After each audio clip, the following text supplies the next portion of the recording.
Chapter 4, Lesson 1, Part 2. So I just looked at the video I shot and my camera moved. So you got about 8 minutes of me talking all this great civic stuff with the camera pointing at like the ceiling. So hopefully you stop that madness. Maybe I'll be smart enough to edit this. If not, this is the ending part. So we'll call this Chapter 4, Lesson 2, Part 2. Where I'm going to finish my terrible camera work and give you a little better presentation.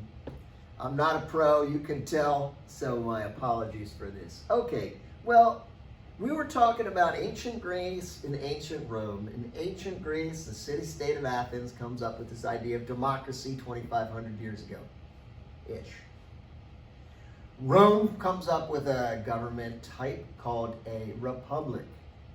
A indirect democracy or a representative democracy. In ancient Athens, citizens made decisions by voting. Direct democracy. In ancient Rome, citizens voted for a representative who forms that government and then governs for me.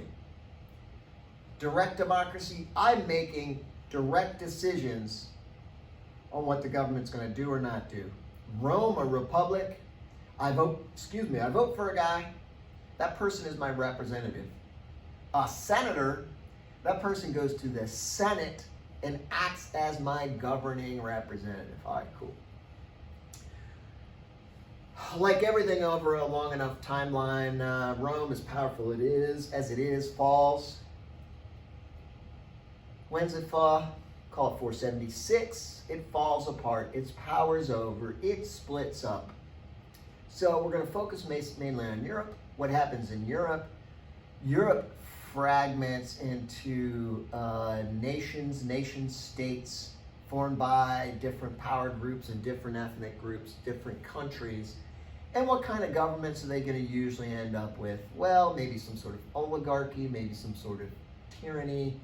But effectively, what we're going to say is Europe, which is going to be really what we're focused on here, they have monarchies, hereditary monarchies. You have a king or queen that has the government power, and the power stays in that family and is handed down, father to son,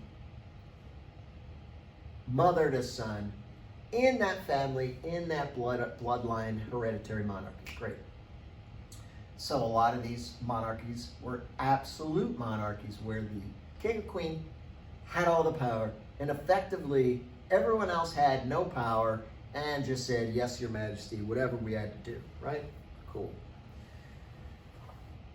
But there's going to be competing areas or sources for power that are going to look at these absolute monarchs and say, is this really how government should work? What am I getting out of it? So you have these rich and powerful groups that start developing in these European monarchies, and we'll limit it to these two groups. Merchants and nobles. Get the merchants out of the way first. Rich professional tradesmen, business people, bankers, money lenders, etc. They found through the acquisition of wealth and money, they acquire power.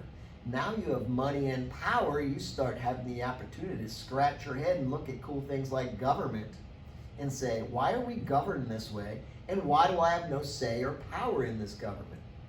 Okay? I'm not just some nobody. I have money. Some of these people would loan money to kings and queens and noblemen. But still, they'd have limited or maybe even no say and no power in this government. So they start getting a little antsy and thinking about how things could be different. More important for the story, we have noblemen, the lords, the knights, the group of people of nobility, of high-born status, who are kind of like right under the king and queen. These nobles acquire great wealth and power and castles and farms and property. But they're going to see that they may not have any power to protect all that from the king. If that king wants to throw them in jail or take their property, the king, because he or the queen, she has absolute power, These noblemen were powerless to stop the king or queen. They're also powerless to do things like have a say in the taxes, have a say in military policy or economic policy or political policy, okay? So you have money and power, you have influence, you have stuff, you're going to want to protect it. And you're going to scratch your head eventually too and say, this king has all the power and I have nothing? All right? So we're going to see things are going to change over time.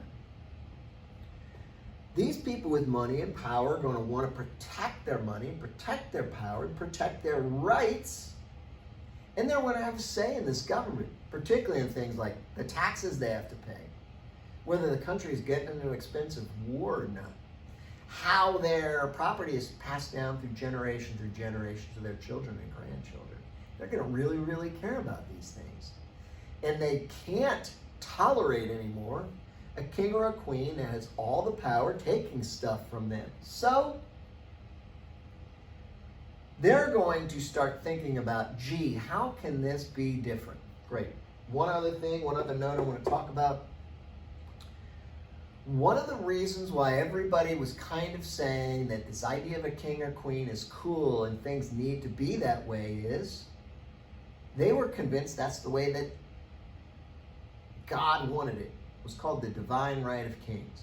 The Catholic Church, which was really the only church in Europe at that time, and the ruling families of Europe, the hereditary monarchs, all kind of work together and say, yeah, God wants you and your family to be kings in Spain or France or England.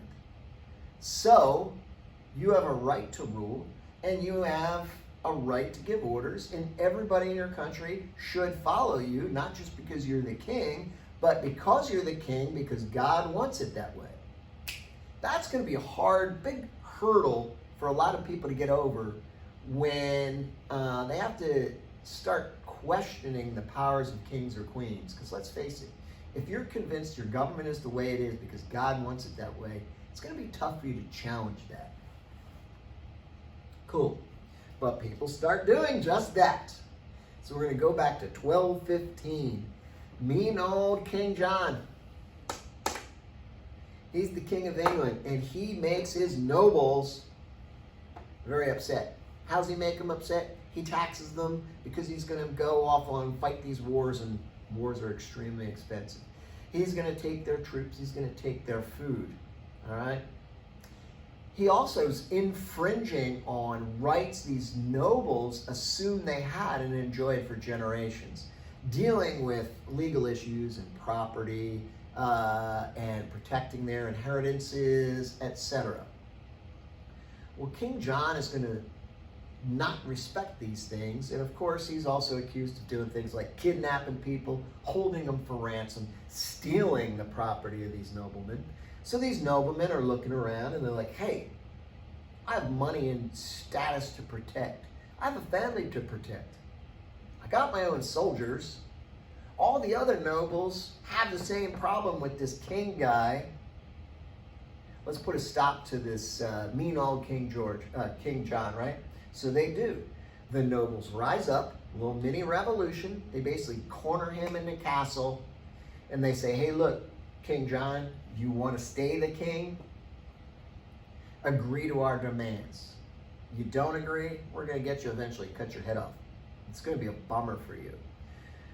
So King John effectively surrenders and deals with the nobles by putting his signature, maybe not literally, some people say he was illiterate, couldn't read and write.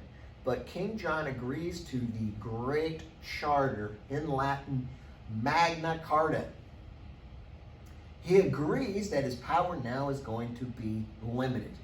He agrees he's going to protect the rights and property of his noblemen. He agrees that, yes, I am the king, but I can't just do everything I want to do. All right? So the noblemen get protection through a limited government. The king is not now an absolute monarch. the king's power is limited by this group of nobles in this agreement they kind of force him to make called the Magna Carta. All right? It's considered an important starting point of some basic rights and freedoms and protections that Englishmen are going to enjoy. And this is going to be a big start place for the Jeffersons, Madisons, Washingtons, etc., how they understand government. And this gives them a big idea on when they get a chance to write their own government, things that need to be in there.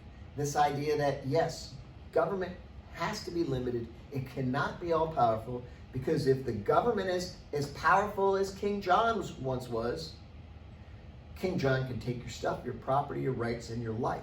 All right? Cool. Limited government is a basic principle of our government. The government can only do the things we give it the power to do. Popular sovereignty is the people have the power through the vote. Through popular sovereignty and the structure of the Constitution, our American government, the United States government, can't become tyrannical and take our rights and liberties and freedoms from us because it is limited. It can't just do whatever it wants. Great. Jefferson, as a quote, I hope it's a good quote. Every once in a while I need to go through these and make sure they're real stuff these real people said. But he says basically, if government's big enough to do stuff for you, to give you things, that government is powerful enough to take things from you. If a government can tax, and a government has a lot of money, and it has employees, and it has a big army and a big navy, and it has police, if you give the government all that stuff and the government can do stuff, one of the things this government can do is take away your rights and liberties. So the framers and founders, particularly Jefferson and his allies, are really big in trying to limit and control the power of government. Stuff we got to think about, constantly watch, even to this day, because it's part of our duty as citizens. Great. So again, Magna Carta, very important. You're going to see it in quizzes and tests. You're going to see it in the end of course exam given to you by Florida that you have to take as a 7th grader.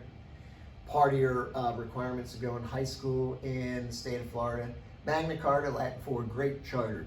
The English barons and nobles and noblemen of the time, 1215, they forced King John to sign this agreement where King John gives up some of his power. King John accepts limited government.